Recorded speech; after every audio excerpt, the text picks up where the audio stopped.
तो बात क्या है, वृंदावन की प्राप्ति श्री जी की कृपा से, वृंदावन में वास सखीन सहचरीन की कृपा से, पर वृंदावन का अनुभव ये तो रसिक संतन की कृपा से होएगा, ये तो रसिकन की कृपा से होएगा। उनको ढूंढो, उनके चरण वंदन करो। और ऐसी ही कृपा हुई हमारे श्री प्रकाशानंद सरस्वती जी के ऊपर श्री चैतन्य महाप्रभु के। महाप्रभु चैतन्य अपने संन्यास वेश के बाद दक्षिण यात्रा पर गए थे, और दक्षिण में हमारी संप्रदाय की प्रथम पीठ श्रीरंगम तिरुचि में जो है, तिरुचिरापल्ली में, वहां महाप्रभु जी विराज रहे थे। वहां पर ठाकुर जी पौढ़ानाथ शेषनाग पर पौड़े हैं। कभी कभी हम प्राचीन संतों की बातें सुनते हैं तो मन में एक भाव आता है, कितनी संप्रदायों में समरसता है। और आजकल देखो महाराज जी, आजकल लोग हमको ही डांटते हैं, आप श्री वैष्णव हो, आप हरिदासियों की बात क्यों करते हो मंच से, आप हरिवंशियों की बात क्यों करते हो, आप गौड़ियाओं की बात क्यों करते हो। क्यों ये सब भाव आते हैं? प्राचीन काल के आचार्यों के भाव सुनो, कहीं भी उनमें ऐसा मतभेद नहीं है कि ये हैं इनसे हमने, सब एक दूसरे के संग। अब हरिराम व्यास जी, वो तो स्वामी श्री हरदास जी के पास इतने विराजमान रहते, जबकि स्वयं हितरवंश महाप्रभु के अनुयायी। अपने पुत्र को तो दीक्षा ही उन्होंने स्वामी जी से दिलवाई। एक प्रसंग आता है कि स्वामी जी, हितरवंश महाप्रभु, रूप सनातन गोस्वामी आदि आदि ये सब लोग गिरिराज जी आए, यहाँ पर 56 भोग हुए थे, तो श्री गोसाई विठलनाथ जी ने 56 भोग में सबको आमंत्रित किया, सारे रसिक जन यहाँ पर आए। अभी हम प्रसंग सुन रहे हैं कि श्री चैतन्य महाप्रभु रामानु संप्रदाय के हमारे श्री वैष्णव मंदिर में दर्शन करने के लिए गए। तो पहले इतनी समरसता थी संप्रदायों में, आचार्यों में, अब पता नहीं क्यों मतभेद होता जा रहा है, और ये अच्छा नहीं है। देखिए, आपको अगर भगवत प्राप्ति आपका उद्देश्य है तो फिर ये इस प्रकार के पक्ष विपक्ष में मत रहिएगा। हम श्रेष्ठ हैं, वो अश्रेष्ठ हैं, हमारे यहाँ ऐसा, उनके यहाँ ऐसा, वो नहीं करना चाहिए, ये नहीं सुनना चाहिए, ऐसा नहीं। सबके भाव रखो। चैतन्य महाप्रभु दक्षिण गए, श्रीरंगम श्री रंगनाथ भगवान पौढ़ानाथ उनके आंगन में खड़े हैं महाप्रभु चैतन्य। और जैसे ही कपाट खुले, महाप्रभु जी की स्थिति ऐसी थी, अभी हम जगन्नाथपुरी के पास राउल केला से कथा करके आए हैं, तो महाप्रभु जी के भाव अभी तक चित्त में हैं। महाप्रभु जी की स्थिति ऐसी थी कि कोई कृष्ण कह भर दे, नेत्रों से अश्रु नहीं प्रकट होते थे। कहते हैं अश्रुओं की पिचकारी निकलती थी नेत्रों से, और वो जिस पे पड़ जाती थी उसके चित्त में भी कृष्ण प्रेम प्रकट हो जाता था। ऐसे महाप्रभु, सोचो उनकी दशा, जब वो मंदिर में जाते होंगे, ठाकुर जी को देखते होंगे, तो उनकी स्थिति क्या होती होगी। जैसे ही कपाट खुले श्री रंगनाथ भगवान के, चैतन्य महाप्रभु ने जैसे ही मुखमंडल का दर्शन किया, उत्ताल नृत्य करने लगे, भुजाएं उठा करके नृत्य कर रहे हैं, नाच रहे हैं, गा रहे हैं, आनंद उत्सव मना रहे हैं, नेत्रों से अश्रुपात। ये दो भावों का एक जगह दर्शन होता था।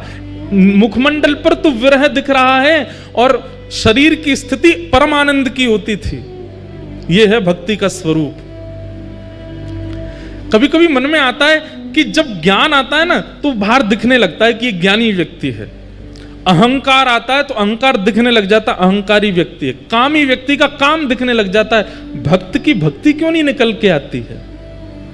उस भक्त की भक्ति उसके रोम रोम में प्रकट क्यों नहीं होती है, जैसे महाप्रभु जी की होती थी?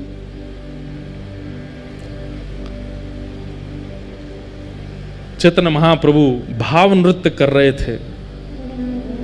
अब वहां कोई उनको कुछ समझ रहा है, कोई उनको कुछ समझ रहा है, लेकिन श्री रंगनाथ भगवान की आरती कर रहे श्री वेंकट भट्ट जी, गोपाल भट्ट जी के पिताजी, जिन्होंने श्री राधारमण लाल जी को प्रकट किया, ऐसे श्री गोपाल भट्ट जी के पिताजी श्री वेंकट भट्ट जी रंगनाथ प्रभु की आरती करने के बाद जैसे ही उन्होंने दर्शनार्थियों की ओर देखा प्रसाद वितरण के लिए, और दर्शनार्थियों में जैसी उनकी दृष्टि पड़ी श्री महाप्रभु चैतन्य पर,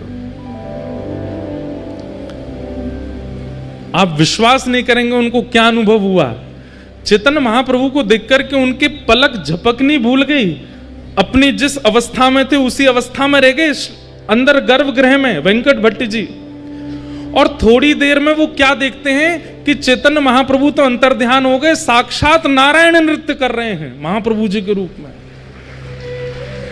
और वे अपने नेत्रों पर विश्वास नहीं कर पा रहे, अपनी आंख मीटते हैं, खोल के देखते हैं तो चैतन्य महाप्रभु हैं। और जैसे ही थोड़ी देर देखते हैं तो थोड़ी देर में ही गौर चैतन्य महाप्रभु श्याम हो जाते हैं और मानो जैसे नारायण ही नृत्य कर रहे हैं। जैसे ही गर्भगृह में देखते हैं तो गर्भगृह में देखते हैं कि ठाकुर जी शेष शैया पे हैं ही नहीं, वो तो बाहर नृत्य कर रहे हैं। कभी दोनों युगल नृत्य करते हैं, कभी एकांत में चैतन्य महाप्रभु नृत्य करते हैं। इस स्थिति को देख करके श्री वेंकट भट्ट जी पहचान गए कि ये कोई सामान्य नहीं है। इनके नृत्य को कोई सामान्य समझ रहा होगा, इनके भाव को कोई कुछ समझ रहा होगा, पर ये सामान्य नहीं है, क्योंकि मुझे जो अनुभव हुआ मैं कैसे कहूं। बंधुओं, जब किसी महापुरुष का दर्शन करते हैं ना, तो उनका दर्शन करके उनके रूप, उनकी चाल, उनके पहनाव, उनके तिलक आदि, इन सबको अगर आप देख रहे हो तो अभी कुछ दिखा नहीं। अच्छा सुनो, हमारे बाबा गाते होंगे हरिप्रिया जी के पद। हरिप्रिया जी के पद सुने होंगे आपने। हरिप्रिया जी पुरुष थे, सब छोड़ करके गिरिराज जी आ गए। राधा कुंड में उनके गुरुदेव विराजमान रहते थे, तो अपने गुरुदेव को प्रणाम करके बोले मुझे आपसे गुरु दीक्षा लेनी है। तो महापुरुष बोले राधा कुंड पे बैठे बैठे, बताओ तुमको क्या दिख रहा है। तो हरिप्रिया जी, पहले उनका पूर्व नाम कुछ और था, बोले माथे पर सुंदर उर्दपुंड है, गले में तुलसी की माला है, अद्भुत वस्त्र पहने हैं, आसन पर गुरुदेव विराज रहे हैं, करुआ पास में रखा है, ठाकुर जी की सेवा पीछे हो रही है। गुरुदेव बोले दीक्षा नहीं देनी, जाओ। और सुनो, दीक्षा की इतनी तुमको भूख है, जाओ गिरिराज जी की परिक्रमा लगा के आओ। लेकिन उनको इतनी इच्छा थी दीक्षा की, चले गए गिरिराज जी की परिक्रमा लगाई। परिक्रमा लगा करके 5-6 घंटे में लौट करके राधा कुंड जैसे ही पहुंचे, चरणों में प्रणाम किया, बोले गुरुदेव परिक्रमा हो गई, अब दीक्षा दे दो। उन्होंने फिर वही प्रश्न किया, क्या दिख रहा है तुम्हें? कुछ दिख ही नहीं रहा था। बोले माथे पर उर्दपुंड है, गले में तुलसी माला है, नीचे वस्त्र पहने हैं, पीछे ठाकुर जी की सेवा है, बगल में राधा कुंड है, इधर श्याम कुंड है, आदि आदि। फिर से जाओ परिक्रमा लगा के आओ, एक और परिक्रमा लगाओ। निष्ठा इतनी थी उनकी कि थके हारे थे, लेकिन फिर से चले गए परिक्रमा में। अब की बार उनको 6 की जगह 9 घंटे लग गए परिक्रमा करते करते, पैरों में छाले पड़ गए। 2 परिक्रमा में ये हालत हो जाती है। बेचारे गिरते पड़ते जैसे तैसे आए, प्रणाम किया, गुरुदेव अब दीक्षा दे दो। पूछे अब क्या दिख रहा है तुम्हें? तो रोने लगे, बोलो मुझे कुछ नहीं दिख रहा, मुझे वही दिख रहा है, तिलक है, गले में कंठी माला है, नीचे। बोले सुन, एक परिक्रमा और लगा के आ। तीसरी परिक्रमा की स्थिति कैसे बन जाएगी हमारे, जबकि गिरिराज जी में बाबा हैं, 3 परिक्रमा लगा में, लेकिन उनकी भाव दशा देख करके आप घबरा जाओगे। एक परिक्रमा में हमारी हालत खराब होती है। गुरुदेव बोले जाओ एक परिक्रमा और लगा के आओ। गुरु आज्ञा मान करके चले तो गए, लेकिन गुरु की आज्ञा पर संशय नहीं किया, गुरु की आज्ञा पर बिल्कुल विचार नहीं किया, अपने पैरों के फोड़ों पर, पैरों में छालों पर चिंता नहीं की। गुरु आज्ञा कर रहे हैं, कुछ तो होगा, निकल गए। तीसरी बार जैसे वो जाने लगे तो उनके गुरुदेव पीछे बैठे बैठे देख रहे थे, उनके चरण की ओर देखा, छाले पड़े हैं, स्थिति चलने की नहीं है, और मैंने परिक्रमा की आज्ञा दी है, 22 किलोमीटर लगा के आनी है, तब दीक्षा मिलेगी, और ये चल दिया। तुरंत मन में आ गया भाव, श्री जी यहाँ पे कृपा करो। अब जैसे ही वो गिरिराज जी की परिक्रमा में गए तो उनको पहले तो लोग दिख रहे थे, पहले तो माताएं दिख रही थी, पहले तो भाई लोग दिख रहे थे, अब पता अब लिख रहा है कि सब सहचरियां हैं। सब किसी के हाथ में चंवर है, किसी के हाथ में बीड़ा है, किसी के पास कुछ है, किसी के पास, सब अलग अलग दिख रहे हैं। साक्षात गिरिराज जी ऐसे लग रहे हैं मानो कोई निकुंज भवन है, या कि कोई अटारी पर कभी श्री जी आ रही हैं, कोई अटारी पर श्याम सुंदर आ रहे हैं, कभी कहीं से मोर बोल रहे हैं, कहीं कहीं वीणा बज रही है, कहीं पर बंशी बज रही है। अब पूरी दृष्टि ही बदल गई। 24 घंटे लगे उनको और वृंदावन में संपूर्ण ब्रज का दर्शन कर लिया, संपूर्ण निकुंज लीला का दर्शन कर लिया। लौट करके जैसे ही अपने गुरुदेव के पास आए, प्रणाम किया, बोले लाला अब क्या दिख रहा है? तो अपने गुरुदेव को देख के कहते हैं, एक सखी विराज रही है, सुंदर नथनी पहनी है, कानन में कुंडल है, नेत्रन में काजल लगे हैं, सुंदर चुनरी ओढ़ी है, पीछे दर्पण है, बहुत सुंदर मणिमंडित नीचे सब फर्श है, यहां श्याम कुंड है, यहां राधा कुंड है, और मेरे गुरुदेव की गोद में प्रिया प्रियतम दोनों विराजमान है। जैसे ये दर्शन हुए तब उनको स्वीकार किया और उनका नाम रखा है श्री हरि प्रिया। उनके बड़े पद रसिक जन गाते हैं, एक आध दिन हम भी गाएंगे कथा में, श्री हरि प्रिया। मैं क्या बताना चाह रहा हूं आपको कि ब्रज में रहने वाले रसिक महापुरुष अगर इनके मन में आ गई कि याकू ब्रज को अनुभव होना चाहिए तो हो जाएगा। आपके अनेक प्रयासों से नहीं होगा, आपके अथक प्रयासों से नहीं होगा, किसी रसिक के मन में आ गई कि इसको ब्रज प्राप्त हो तो हो जाएगा।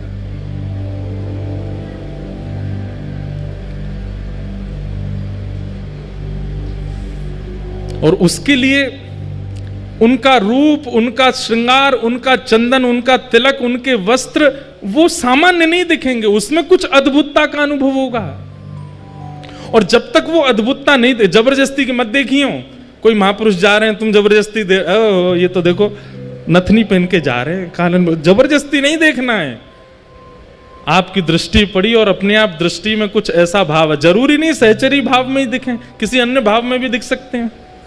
और तब तक वो भाव प्रकट नहीं होगा जब तक आपका साधन, आपका सेवा, आपकी रसिकन की संग ये सुदृढ़ नहीं होगी, तब तक ये दर्शन नहीं होगा। हम आप सब तो सही बताएं, जबरदस्ती बस आ गए वृंदावन में, हम लोगों को अनुभव है ही नहीं रहे होने की भी। गोपाल भट्ट जी के पिताजी वेंकट भट्ट जी ने महाप्रभु जी को देखा। श्री रंगनाथ भगवान की निज सेवा करने वाले वेंकट भट्ट जी बाहर आए और आकर के हाथ जोड़ के कहा, आप कौन हैं? मैं जब से आपको देख रहा हूं मेरे नेत्र आपसे हट नहीं रहे। आप में एक दैवी आकर्षण है जो मुझे खींच रहा है अपनी ओर। मैं नित्य नारायण की सेवा करता हूं, मेरा उनके प्रति जो ध्यान रहता है वैसा ध्यान मेरा आज तक किसी व्यक्ति विशेष के प्रति हो ही नहीं सकता, पर मुझे जैसी भावना उनमें लगती है वैसी आप में लग रही है। आप कौन है? तब महाप्रभु जी ने अपना परिचय दिया। बोले हम अभी विरक्त वेश में हो गए हैं और दक्षिण दर्शन करने के लिए आए हैं, तो यहां पहुंच गए। वेंकट भट्ट जी ने निवेदन किया, बोले कि आप बस एक कृपा कर दीजिए, क्या कहाँ रहेंगे यहाँ पर, कोई निवास स्थान? बोले अभी तो कुछ नहीं। बोले हमारे घर चलिए ना, वहीं विराजिएगा, हम पर कृपा कर देना। ये वृंदावन महिमामृत की रूपरेखा बता रहे हैं, कैसे निर्माण हुआ वृंदावन महिमामृत। चैतन्य महाप्रभु वेंकट भट्ट जी के घर गए। वेंकट भट्ट जी के सुपुत्र हैं श्री गोपाल भट्ट। भगवान की गुण मंजरी। महाप्रभु जी जैसे ही घर पहुंचे, उनकी पत्नी, उनके रिश्तेदार सबने महाप्रभु जी का दर्शन किया, लेकिन जैसे ही श्री गोपाल भट्ट जी ने दर्शन किया, गोपाल भट्ट जी तो मानो जैसे उनकी भी स्थिति ऐसी हो गई, पलक झपकना भूल गए, पैर धर कहीं रहे, जा कहीं रहे, देख करके अपने वश में अपना शरीर नहीं है, ऐसी स्थिति हो गई। मैं एक बात कहा करता हूं, आचार्य चरणों के सन्मुख जाकर के अगर आपको ये याद रहा कि मैं किस कारण से आया था, मुझे क्या पूछना था, मुझे क्या बताना था, इतनी सुध-बुध है तो समझो अभी कृपा ना भाई, विस्मृति हो जाए, भूल गए सब, तब समझो कि हां अब दर्शन भये महापुरुष के। भूल गए, प्रश्न याद नहीं आ रहा है, क्या सोच के आए थे भूल गए, लाए थे माला लेके आए थे, प्रसाद लेके आए थे, दक्षिणा पोशाक कुछ अर्पित कर, कुछ पता ही नहीं चल रहा है, उठा कुछ रहे हैं, धर कुछ रहे हैं, ऐसी स्थिति हो जाएगी। गोपाल भट्ट जी छोटे से हैं, अभी ज्यादा आयु नहीं है, लेकिन महाप्रभु जी को देख करके उनकी स्थिति ऐसी हो गई कि बस यही मेरे सब सर्वस्व है। इस सर्वस्व की भावना उनके प्रति प्रकट हो गई। महाप्रभु जी का एक वैष्णव भाव से जैसा सम्मान होना चाहिए, पूरे परिवार ने किया, माला पहनाई, चंदन लगाया, पोशाक उड़ाई, चरण धोए, सबने चरणामृत पिया।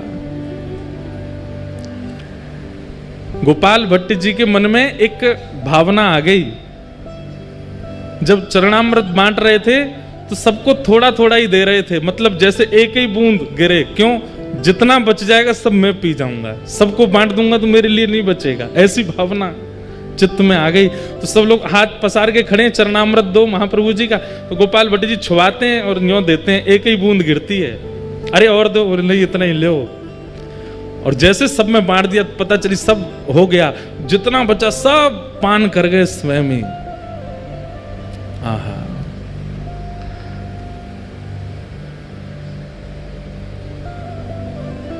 गोपाल भट्ट गोस्वामी पर कृपा हुई, खूब सत्संग हुआ, आनंद हुआ। अगले दिन श्री चैतन्य महाप्रभु प्रस्थान करने के लिए तैयार हुए। वेंकट भट्ट जी ने निवेदन किया, बोले कि महाप्रभु जी आप कहां जा रहे हैं? बोले अब यात्रा हो गई हमारी, अब आगे चलेंगे। बोले आज आषाढ़ शुक्ल एकादशी है, आज से चातुर्मास प्रारंभ हो रहा है, आपका प्रथम विरक्त वेश है, अब आप नहीं जा सकते यहां से, 4 महीना तो हिल नहीं सकते। और पूरा घर नृत्य करने लगा। चैतन्य महाप्रभु चिंता में बैठे, बोले कि ये क्या हुआ, आज से चातुर्मास प्रारंभ हो गया, मुझे तो याद ही नहीं था। और सबसे प्रसन्न होकर के झूम रहे हैं श्री गोपाल भट्ट गोस्वामी, छोटे से।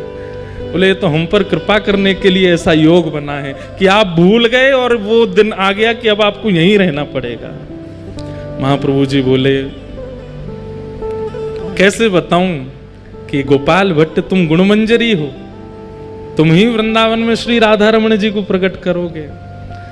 और राधा रमण प्रकट करता पर 1 आध 2 दिन 4 दिन की कृपा नहीं, यहां तो 4 महीना एक रसिक, एक महापुरुष की कृपा होगी, दृष्टि होगी, आस्वादन होगा, संग मिलेगा, तभी तो श्री गोपाल भट्ट जी प्रकट करेंगे।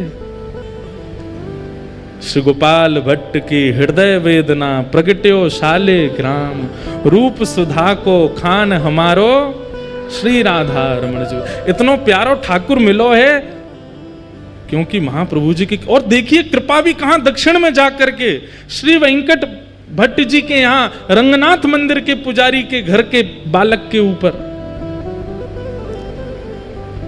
वृंदावन स्वयं चुनता है, आप वृंदावन को नहीं चुनते। वृंदावन को अगर आपको चुनना होगा तो आपको रसातल से ले आया जाएगा कि आओ भाई वृंदावन में रहो, तुम वृंदावन के हो। महाप्रभु जी 4 महीने वहां विराजे। वेंकट भट्ट जी के छोटे भाई थे, उनका नाम था प्रबुद्ध भट्ट। वे बहुत पहले ही घर परिवार छोड़ के संन्यास आश्रम उन्होंने ग्रहण कर लिया था।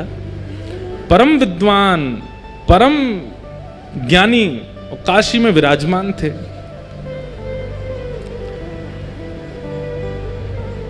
ऐसा ज्ञान था उनका कि उनके जैसे उन्होंने 10,000 शिष्य बनाए, मतलब ना ज्यादा ना कम, अपने जैसे ही 10,000 बना दिए, इतने ज्ञानी थे। उनके सामने बड़े बड़े विद्वान टिक नहीं पाते थे। प्रबुद्ध भट्ट, देखो एक महापुरुष एक परिवार में जाकर के एक नहीं कितनों पर कृपा करता है। ये तो गोपाल भट्ट जी सामने बैठे हैं, प्रबुद्ध भट्ट तो है ही नहीं वहां पर, वो तो काशी में है।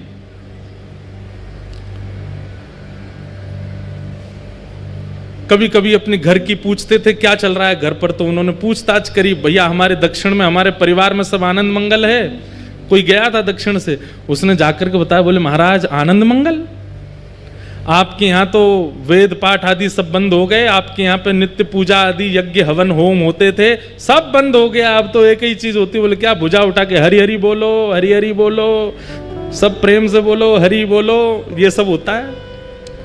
प्रबुद्ध भट्ट जी बोले ये कौन कर गया, ये क्या बोल रहे हो, ऐसा हो ही नहीं सकता। हमारे दोनों बड़े भैया बड़े वैदिक हैं और बड़े कर्मनिष्ठ हैं, कर्मकांड तो हमारे यहाँ रोज हवन होता है, रोज यज्ञ होता है, नियम से वेंकट रंगनाथ भगवान की सेवा अर्चना कैंकर्य होता है, ये क्या बोल रहे हो? बोले अरे महाराज आपको नहीं पता, आपके यहाँ की स्थिति सब बिगड़ गई है।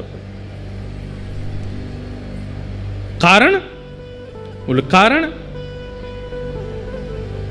कोई कृष्ण चैतन्य महाप्रभु हैं, वो पहुंच गए। कहते हैं उनको देखते ही प्रेम प्रकट हो जाता है चित्त में, उनको देखते ही भाव प्रकट हो जाता है। उन्होंने जाकर के आपके परिवार के ऊपर ऐसा टोना किया है, सब एक तरफ धर के केवल और केवल हरिनाम संकीर्तन करते हैं। ये सुनकर के प्रबुद्ध भट्ट जी को बड़ा क्रोध आया। बोले इसकी जानकारी बताओ तो मुझे, कौन है चैतन्य कृष्ण? उनके बारे में सब बताया। बोले कि अभी जगन्नाथपुरी में विराज रहे हैं और महाराज इनके ऊपर ऐसी शक्ति है, ऐसा टोन। अब ये तो देखो आज भी होता है, ये आज भी होता है। हमारे चित्र विचित्र बाबा गाते हैं, लोग बाग झूमते हैं, आनंद करते हैं, तो चार लोग बैठ के यूं भी कहते होंगे ये कुछ पी के आते हैं जो इनकी आवाज ऐसी आ जाती है, ये कुछ खा के आते होंगे ऐसा जो इनके स्वर ऐसे हो जाते हैं। हमारी पूनम दीदी जब गाती हैं तो भाव में नेत्रों से आंसू गिरने लगते हैं, उसमें भी लोग बाग बोले जबरदस्ती रोती हैं, इनके भाव नहीं आ रहे हैं, जबरदस्ती। लोग बाग बोलते हैं, लोग बोलना बंद नहीं करेंगे। आप भाव से राधा रमन जी के मंदिर में जाके नृत्य करने लग जाओ, उधर नचकैया खड़ो है, नाच रहो है, ठाकुर जी के आगे भी मान नहीं रहो, यहीं पे नाच रहो है। आजकल हमारे लिए भी बन रही है बातें, तो क्या ये तो जब महाप्रभु जी को नहीं छोड़ा, जब मीराबाई को नहीं छोड़ा लोगों ने, तो फिर हम तो कहाँ नेक नेक से बालक हैं, हमको कैसे छोड़ दें?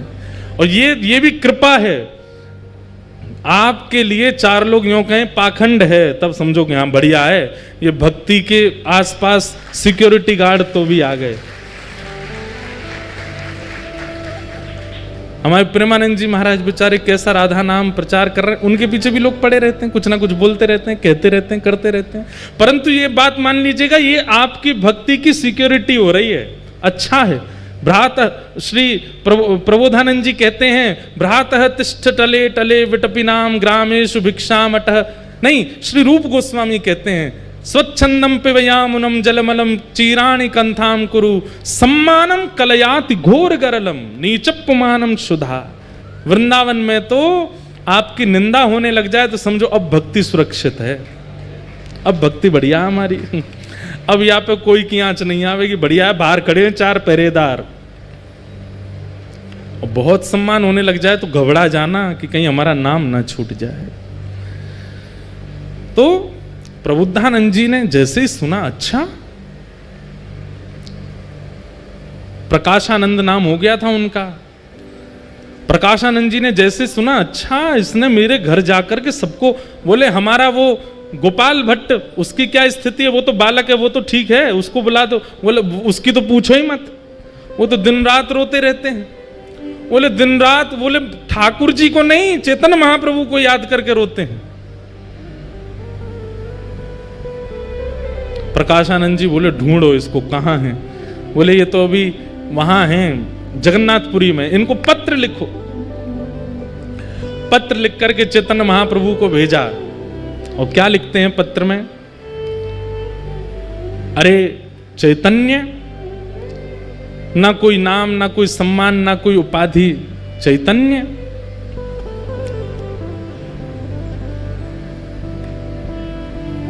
सन्यासी हो, सुना है हमने, लेकिन सन्यासी होकर के तुम बहुत नाचते हो, उछल उछल करके नाचते हो, गाते हो, ये सन्यासियों का स्वरूप है। अरे सन्यासी हो तो सन्यासियों की तरह रहा करो। ये किस प्रकार का रूप प्रकट कर रहे हो? सन्यासियों को तो बहुत भाव से रहना चाहिए। और सन्यासियों का निवास स्थान जगन्नाथपुरी नहीं होता, सन्यासियों का निवास स्थान वृंदावन नहीं होता। सन्यासी ऐसे घूमते डोलते नहीं रहते हैं। सन्यासी तो गंगा ज्ञान के तट पर काशी में विराजते हैं, वेदों पर मनन करते हैं, शास्त्रों पर चिंतन करते हैं, लोगों को वेद शास्त्र पढ़ाते हैं। ये सन्यासियों का। और तुम क्या कर रहे हो? ये नाच नाच करके और दुनिया में कृष्ण नाम की, ये सन्यासी का स्वरूप नहीं होता। चैतन्य महाप्रभु गंभीरा में विराजमान थे, जगन्नाथपुरी में भावावेश में रहते थे। प्रकाशानंद जी का पहुंचा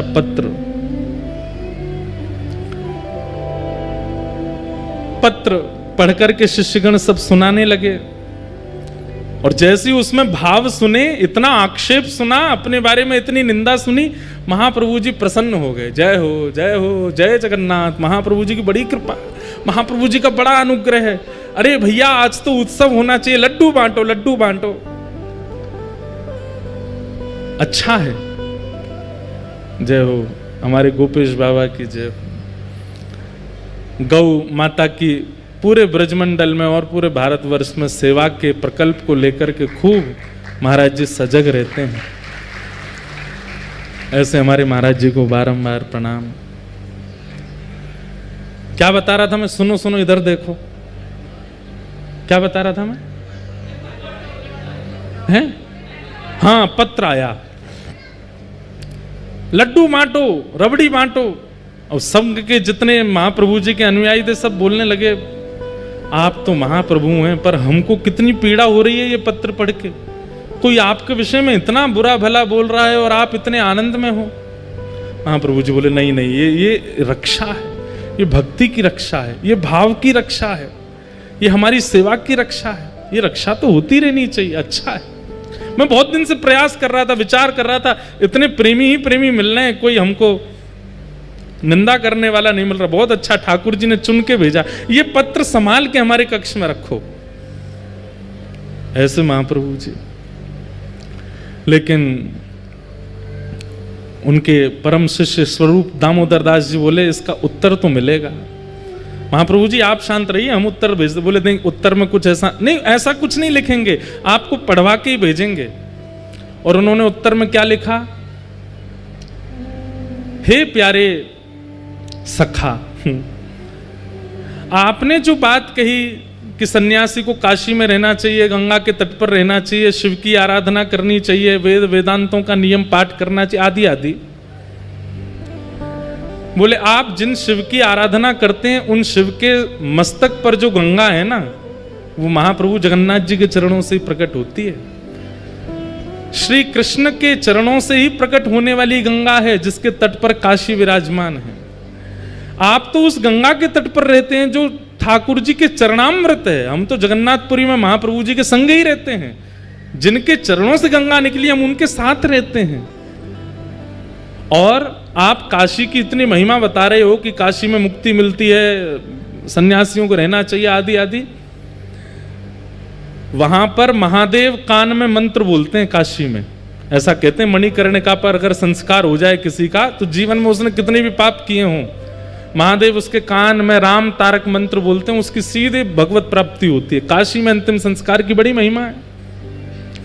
बोले वहां महादेव भी कान में आकर के राम कृष्ण का ही नाम बोलते हैं। तो इसलिए सन्यासी अगर काशी में ना रहे तो इसमें कोई दिक्कत नहीं है, वो तो साक्षात कृष्ण के साथ रहते हैं। ऐसा करके पत्र भेज दिया।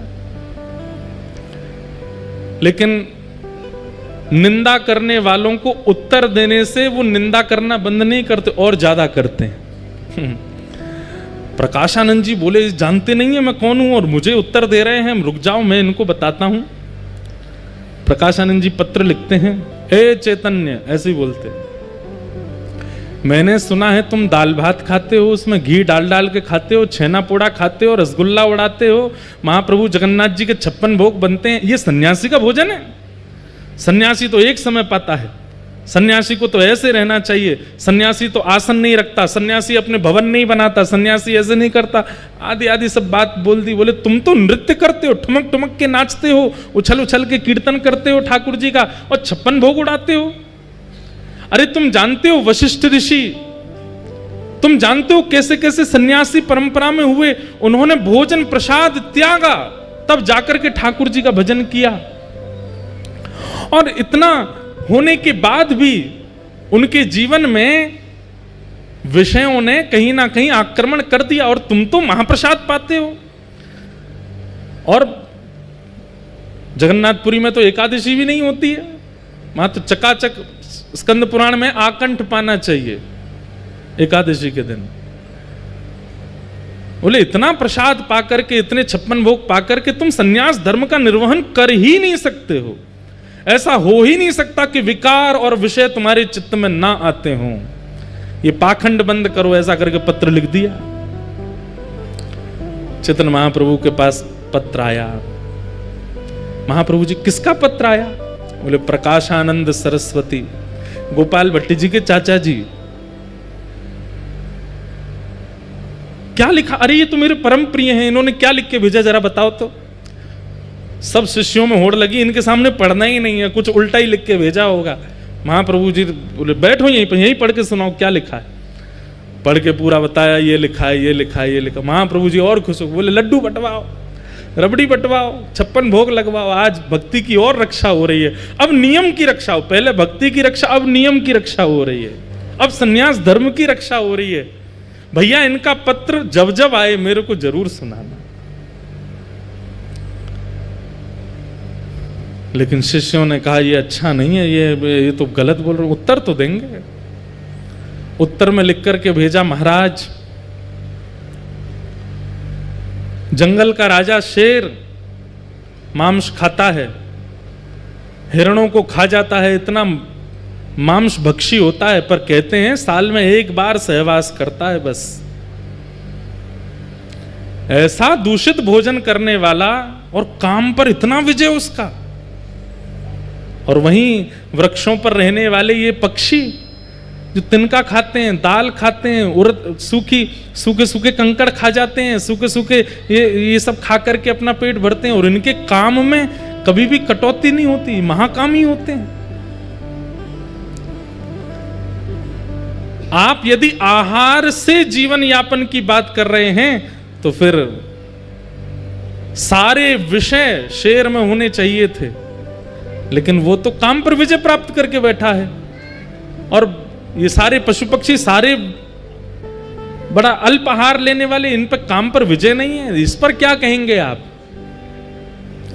जब ये पत्र लिख करके भेजा तो प्रकाशानंद जी तो और ज्यादा आग बबूला हो गए। अपने शिष्यों से बोले इसको पकड़ करके काशी लेके आओ, इस चैतन्य को मैं बताता हूं, ये मेरे सामने तो आया। बंधुओं एक बात सुनिएगा, सब साधन कर लीजिए जीवन में, लेकिन उस साधन का अहंकार नष्ट करने की सामर्थ्य केवल और केवल प्रेम लक्षणा भक्ति में है। अगर प्रेम लक्षणा भक्ति जीवन में नहीं है और आपका नाम जब 2 लाख पहुंच गया है, अभिमान आएगा। प्रेम लक्षणा भक्ति जीवन में नहीं है और हर एकादशी गिरिराज जी की परिक्रमा करते हो तो उस परिक्रमा का अभिमान आएगा। सेवा का अभिमान सामान्य अभिमान से ज्यादा भयानक है। कई लोगों को सेवा का अभिमान हो जाता है, हम इतना नाम जप करते हैं, हम ऐसी सेवा करते हैं। अरे हमको कई बार मन में भाव आता, इतनी कथा कर रहे हैं, धुआंधार यहां से वहां भागते ही रहते हैं। प्रेम लक्षणा भक्ति चित्त में होगी तो अपनी सेवा का अभिमान नहीं होगा। प्रेम लक्षणा भक्ति तो दैन्यता लाती है, दीन बनाती है, सरल बनाती है, सहज बनाती है। प्रकाशानंद जी के पास सब कुछ है, लेकिन भक्ति नहीं है, प्रेम नहीं है। उनको वेद वेदांत कंठस्थ याद हैं, जहां से जब चाहे उस श्रुति का पाठ शुरू कर देते हैं, लेकिन प्रेम भक्ति नहीं है। लेकिन कृपा तो इन पर करनी है, और वो समय आया। ये पत्रों से आदान प्रदान तो बहुत दिनों तक चलता रहा, बहुत निंदा करने लगे सब जगह महाप्रभु जी की, लेकिन एक बार समय आया। क्या? महाप्रभु जी काशी पधारे।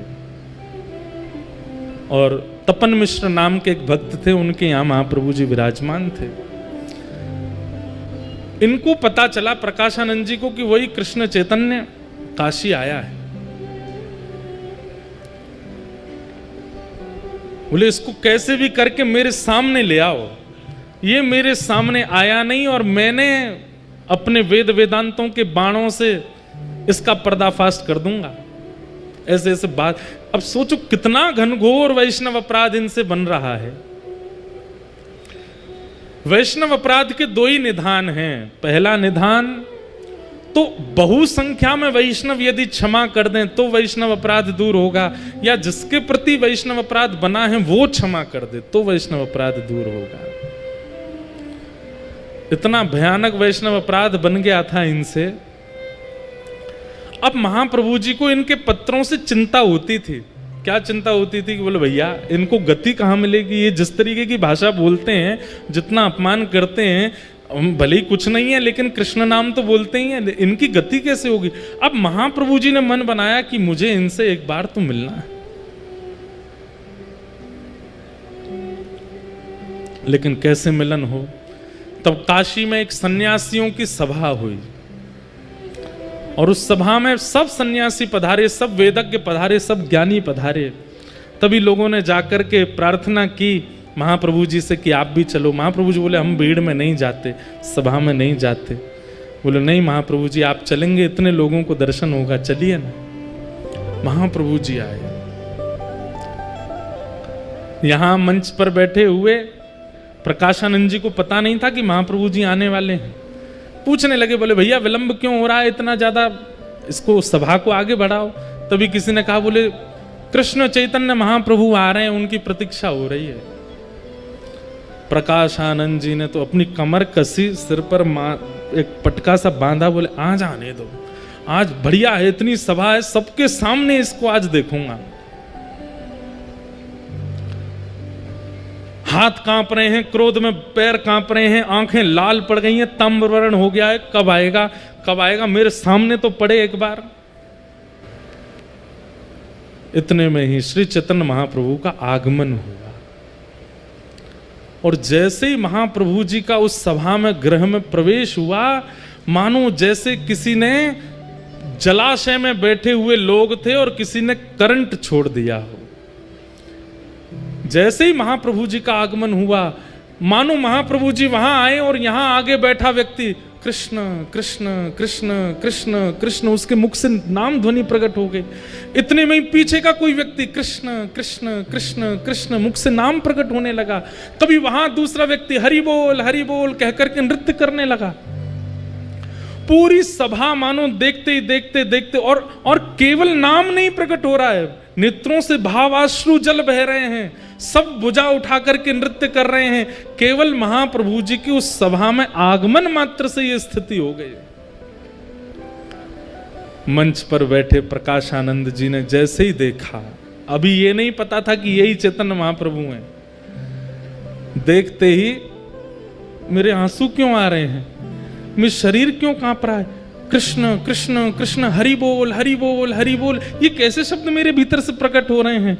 आसपास के अपने बालकों से बोले, तुमको भी मेरे अंदर से कृष्ण नाम सुनाई दे रहा। बोले जी गुरु जी, ये मेरे आंसू क्यों आ रहे हैं, कुछ सभा में हुआ है क्या। तभी कोई कहता है, महाप्रभु कृष्ण चैतन्य आ गए। बंधुओं, विचार करके मन में भाव आता है, जिनकी उपस्थिति मात्र एक पत्थर हृदय के चित्त में भाव प्रकट कर देती है, कैसे महाप्रभु जी रहे होंगे। जिनको पता नहीं है वृंदावन क्या है, जिनको पता नहीं है कृष्ण कौन है, जिनको पता नहीं है युगल उपासना क्या होती है, ऐसे लोग उस सभा में बैठे हैं और महाप्रभु जी के आते ही सबके चित्त में कृष्ण प्रवाहित हो गए। किसी को अपने तन की सुध नहीं है, किसी को अपनी वाणी की सुध नहीं है, सब मानो जैसे एक व्यक्ति के हाथ में सबकी वाणी का कंट्रोल, सबके नेत्रों का कंट्रोल आ गया हो। और महाप्रभु जी दोनों भुजा उठाए, कभी यहां गिरते हैं कभी वहां गिरते हैं, सब संभालते हुए आ रहे हैं।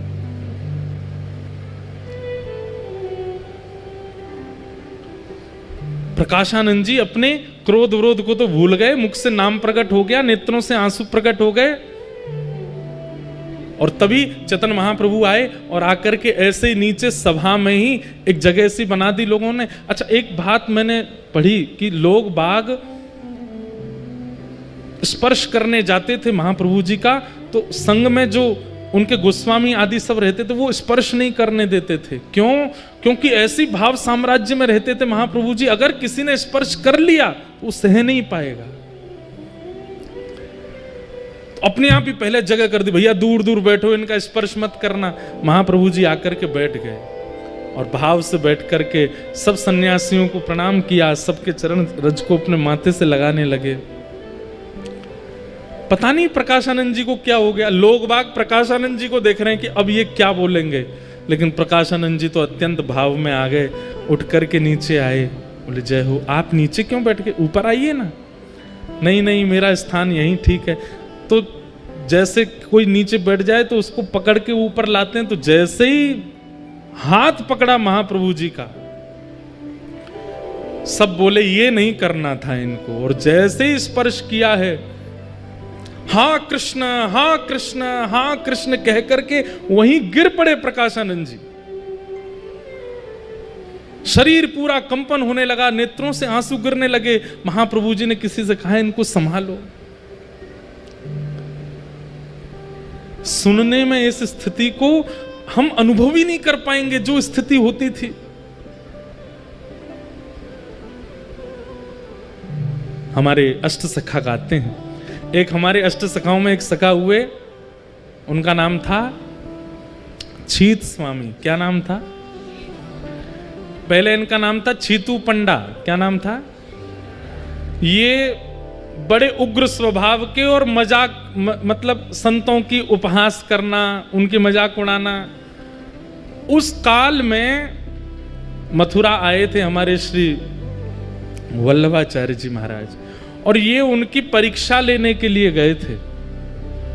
लेकिन जैसे ही महाप्रभु जी का दर्शन किया, दर्शन करते ही चित्त से सारे विकार खत्म हो गए, नेत्रों से आंसू गिरने लगे।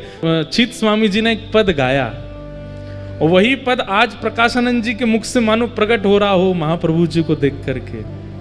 भई अब गिरधर सो पहचान, भई अब गिरधर सो पहचान, भई अब गिरधर सो पहचान, भई अब गिरधर सो पहचान। मतलब रसिक जनों के दर्शन बिना पढ़े बिना सुने केवल दर्शन से ठाकुर जी की अपने आप पहचान होने लग गई। ठाकुर जी अपने आप समझ में आने लगे। कहां इतनी कथाएं, इतने प्रवचन सुनने के बाद भी ठाकुर जी का अनुभव नहीं होता, लेकिन एक रसिक की दृष्टि मात्र पढ़ने से ठाकुर जी से पहचान होने लगी। छीत स्वामी जी कह रहे हैं, मैंने कोई साधन नहीं किया, मैंने यमुना स्नान नहीं किया, मैंने कभी जाप नहीं किया, लेकिन इनके सामने बैठने मात्र से मुझे ठाकुर जी के रूप का बोध हो गया।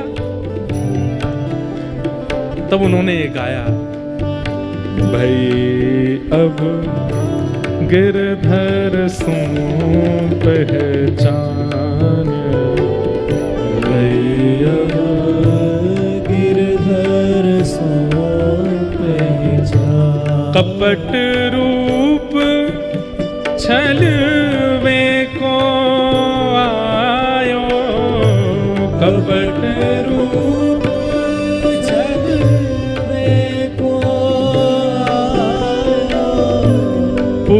पुरुषोत्तम नहीं जान, पुरुषोत्तम नहीं जान। भई अब गिरधर सो पहचान, भई अब गिरधर सो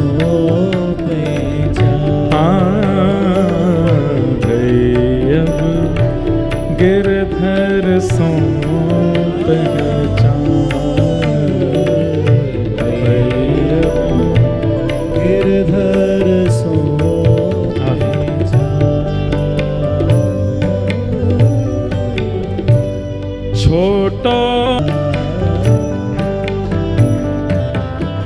यही स्थिति हुई है प्रकाशानंद जी की।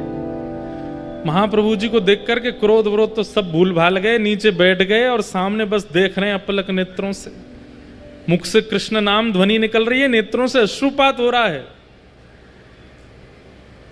लेकिन थोड़ी देर बाद अपने आप को समझाने लगे, ये सब माया है, ये जादूगर है, इसने जादू कर दिया, टोना कर दिया मेरे ऊपर।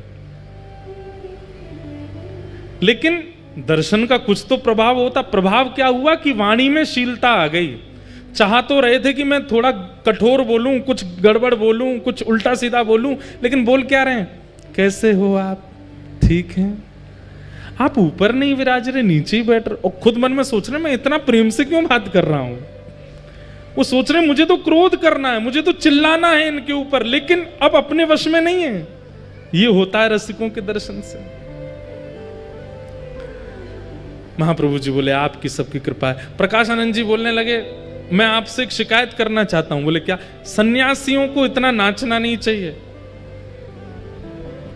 आप इतना रोते हो, इतना ज्यादा अच्छी बात नहीं है ये। अरे सन्यासी तो पूरे विश्व को ज्ञान देता है, उसकी रहनी उसकी करनी से लोग प्रभावित होते हैं। आप क्या करते हैं इतना? मुझे लगता है आप पढ़ते नहीं हो, आपको पढ़ना चाहिए। महाप्रभु जी बोले हमको तो कुछ आता ही नहीं है, हम तो बिल्कुल अज्ञानी हैं, पढ़ाई लिखाई हमसे होती नहीं थी। तो हमारे गुरुजी ने गलती से बहुत मेहनत करके 6 साल लगे हमको एक श्लोक याद करवाया।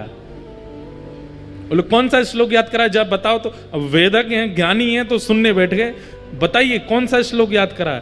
बोले हरेर नाम हरेर नामैव केवलम कलौ नास्त्यैव नास्त्यैव नास्त्यैव गतिरन्यथा। केवल हरि नाम हरि नाम हरि नाम, इसी से कल्याण होगा। कलयुग में और किसी से कल्याण होने वाला नहीं है। प्रकाशानंद जी बोले और आपने ये श्लोक याद करके जीवन में उतार लिया? बोले हाँ हमने तो भैया, मैं क्या बताऊं, गुरुजी ने ये श्लोक याद करा दिया, फिर हमने इसका अर्थ पूछा तो गुरुजी ने बताया कलयुग में केवल नाम से उद्धार होगा। फिर हमारे गुरुजी ने हमको महामंत्र दे दिया। बोले क्या है महामंत्र? बोले हरे कृष्ण कृष्ण कृष्ण हरे हरे, हरे राम राम राम। बोले बस ये 2 ही आते हैं हमको, और कुछ नहीं आता। और महाप्रभु जी है वो तो सब जानते हैं, लेकिन बोल रहे हैं बोले बस ये 2 ही आते हैं हमको, और कुछ नहीं आता। और महाप्रभु जी है वो तो सब जानते हैं, लेकिन बोल रहे हैं। प्रकाशानंद जी बोले आप एक काम करो अब। बोले क्या?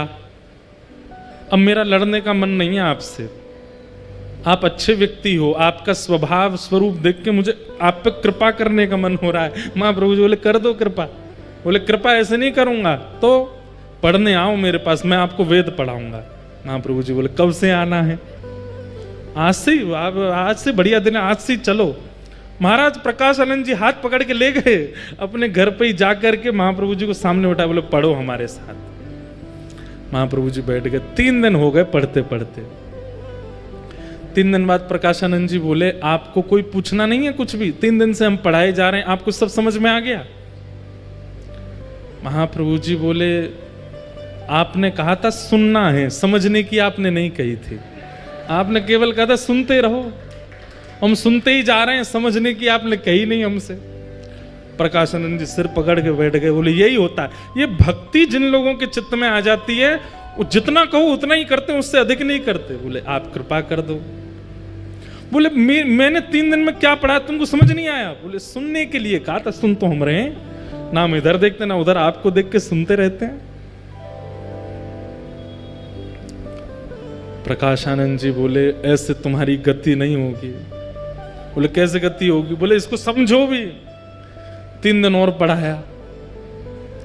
3 दिन बाद बोले अब समझ में आया। बोले अब हमको समझ नहीं आ रहा, हमारे गुरुजी पढ़ा के हार गए, वो नहीं समझा पाए, आप क्या समझाओगे हमको? बोले इतनी सरल भाषा में बोल रहा हूं फिर भी आपको समझ नहीं आ रहा। अरे ये तो शंकराचार्य जी की वाणी है, ये तो समझ में आनी चाहिए आपको, आद्य गुरु शंकराचार्य कह रहे हैं। महाप्रभु जी कहते हैं सुनिए सुनिए मेरी बात सुनिए। प्रकाशानंद जी बोले क्या क्या सुनना है? बोले आद्य गुरु शंकराचार्य जी ने पूरे विश्व को वैदिक ज्ञान प्रदान किया। ये कथा प्रकाशानंद जी को चैतन्य महाप्रभु सुना रहे हैं। और बोले फिर शंकराचार्य जी ने क्या किया, पूरा विश्व जो बौद्धवादी हो गया था, उन सब लोगों को परब्रह्म कौन है, परमात्मा कौन है, वो घटघटवासी हैं, आदि आदि ये सब बातों को उन्होंने अपने शंकर भाष्य आदि से सुनाया, समझाया। लेकिन एक दिन खबर पड़ी कि मां मरणासन अवस्था में है। प्रकाशानंद जी सुन रहे हैं, बोले अच्छा फिर? बोले शंकराचार्य जी गए अपनी मैया के पास, तो मां ने कहा बेटा मैंने सुना तूने पूरे विश्व का उद्धार किया, अपनी मां का भी उद्धार कर दे। तो शंकराचार्य जी सामने बैठकर के शंकर भाष्य सुनाने लगे, वेद वेदांतों की और सुंदर सुंदर भाव सुनाने लगे। ये श्लोक लो, ये मंत्र लो, ये लो, ये लो, ये परब्रह्म है, ये अणु में है, ये परमाणु में है, आदि आदि। माँ बोली बेटा मुझे समझ नहीं आ रहा है, मेरे जीवन के बहुत कम क्षण बचे हैं, कुछ सरल सा समझा जिससे मेरे चित्त में भाव आए।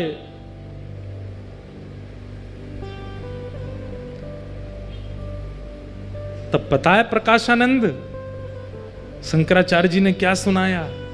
बोले क्या सुनाया? बोले श्री कृष्णाष्टकम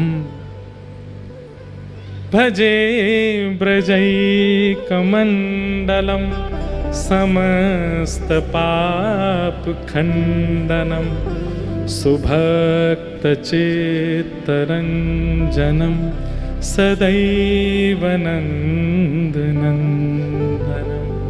सुपीच्छ गुच्छमस्तकम, जो पीली पीली पाग अपने सिर पर धारण करते हैं, सुनाद वेणुहस्तकम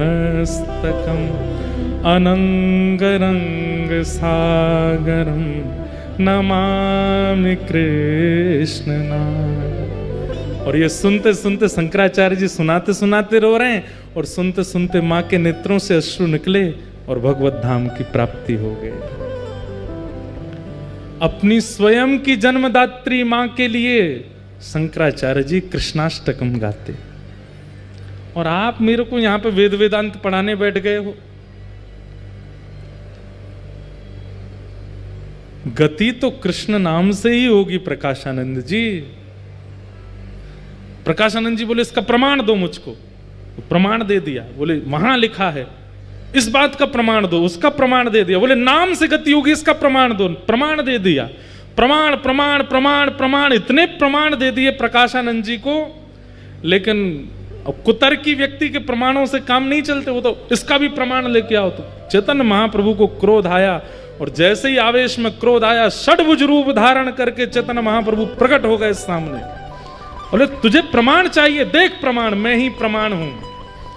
और राम कृष्ण युक्त जब महाप्रभु जी का दर्शन किया, हाथ में धनुष बाण लगे हैं, कर में बंशी लगी है, जब षड्भुज रूप का दर्शन किया, बस एक क्षण के लिए दर्शन दे करके महाप्रभु जी ने तुरंत अपने भाव को अपने अंदर व्यवस्थित किया और चले गए वहां से। प्रकाशानंद जी तो रो रो के बुरा हाल हो गया उनका। बोले कि ये सामान्य नहीं है, ये साधारण नहीं है, ये कोई टोना टोटका जादूगर नहीं है, ये तो साक्षात श्री कृष्ण है, ये साक्षात श्री राम है, ये साक्षात परमात्मा ही इनके चित्त में विराजमान है। मैं इनको सामान्य पुरुष समझ रहा हूं।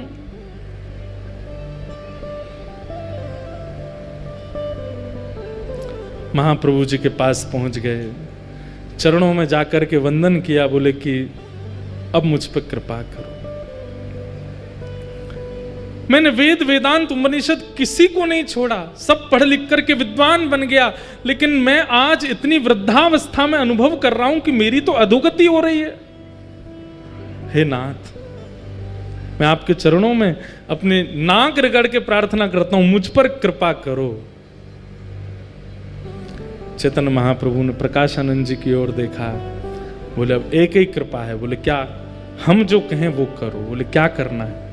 बोले इसी वक्त सब छोड़ के वृंदावन चले जाओ, श्रीधाम वृंदावन की प्राप्ति कर लो। और श्री वृंदावन में जाकर के वहां आपको रूप गोस्वामी मिलेंगे, सनातन गोस्वामी मिलेंगे, मधु पंडित मिलेंगे, आदि आदि सब मिलेंगे। हमारे रूप गोस्वामी जी ने श्री गोविंद देव जी को प्रकट किया है, सनातन जी को मदन मोहन जी मिले हैं, मधु पंडित को गोपीनाथ जी मिले हैं। आपके ही परिवार का एक बालक गोपाल भट्ट, जिसका नाम सुनकर के आप इतने बौखला गए थे, वह भी आएगा वृंदावन और उसके यहां भी ठाकुर जी प्रकट होंगे। आप उससे पहले वृंदावन जाइए और श्री वृंदावन की महिमा पर अपनी कलम चलाइए, वृंदावन की महिमा को प्रकट करो। प्रकाशानंद जी ने चरणों में प्रणाम करके कहा कि हे महाराज, मैं वृंदावन जा रहा हूं। वृंदावन का नाम सुनते ही नेत्र सजल हो गए। मैं वृंदावन जा रहा हूं, लेकिन मुझे पुनः आपके दर्शन कैसे होंगे? बोल कोई नहीं, गोपाल भट्ट जब आएंगे वृंदावन और एक दिन उनकी विरह वेदना होगी चित्त में, और तभी उनके सेवित शालिग्राम जी से राधा रमण लाल जी प्रकट होंगे। उन राधा रमण जी को ही देखते रहना, कभी कभी मेरा अनुभव हो जाएगा। गौर होले राधा रमण, उनमें ही मेरे भाव का दर्शन आपको हो जाएगा। अब शरीर से मेरा दर्शन आपको दोबारा नहीं होगा, वृंदावन जाओ। और श्री प्रकाशानंद जी महाराज वृंदावन के लिए निकले, चरणों में प्रणाम करके बोले पहले मेरा नाम बदलो, ये प्रकाशानंद नाम ही हटा दो, इसने मेरा सर्वनाश ही किया है, मेरा नाम बदल दीजिए। चैतन्य महाप्रभु ने कह दिया, बोले प्रकाश की आवश्यकता वृंदावन में किसी और से नहीं, वहां तो नित्य प्रकाश रहता है, इसलिए प्रकाशानंद नहीं, अब प्रबुद्धानंद जाएंगे वृंदावन। और प्रबोधानंद जी को वृंदावन भेजा, जिन्होंने वृंदावन की रस बीथी और कुंज गलियों में जाकर के वृंदावन महिमामृत ग्रंथ की रचना की। बोले वृंदावन बिहारी लाल की जय। ऐसे श्रीधाम वृंदावन का प्राकट्य श्री प्रबोधानंद जी ने किया।